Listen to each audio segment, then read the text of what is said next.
here for another update for the Porsche 944 project. So let's see. Okay, so the radiator is out. We are building the shroud. So once it's back, it will be similar to this setup.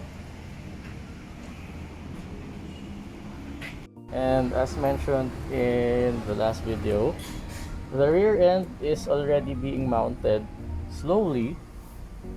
So there are new strut towers there, fully fabricated. So there, I discussed this the last video that we already have the manual pedals, but it wasn't shown clearly. So this is the manual pedal set we ordered in the US. So this is the differential of the Nissan. So it's an LSD, as you see. Both left and right spins the same direction. Rebar still unmounted, so we'll have to find the mounting spot for it.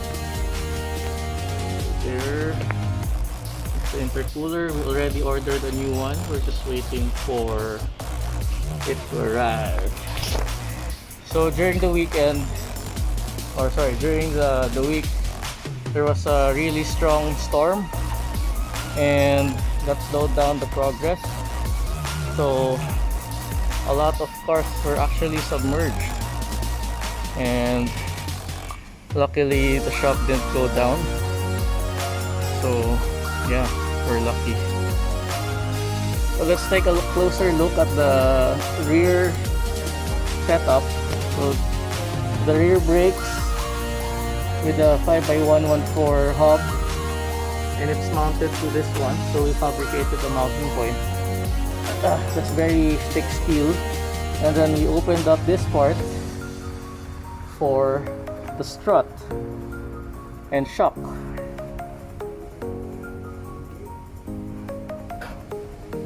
Yep. I also ordered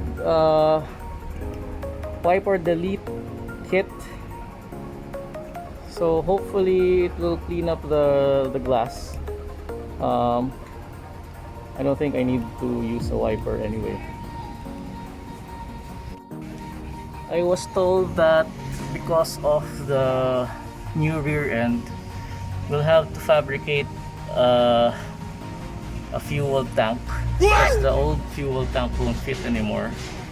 So we've already commissioned someone to do the custom work for it, and I'll show you some updates once it's done.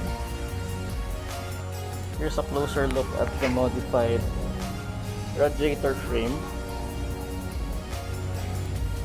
So it had to be widened from within. There. We'll still clean this up, so we'll grind down those welds. Hopefully the pop-up headlights will still fit. If not, we'll just order the manual risers. So that's just the update for today. Don't forget to subscribe. And oh, by the way, people have been asking me where I got my mask. So this mask is from Cookeachy. So I'll put the link on the video. Really cool masks. They have automotive oriented masks, so try to order from them. Really good quality. So that's all for today. Bye.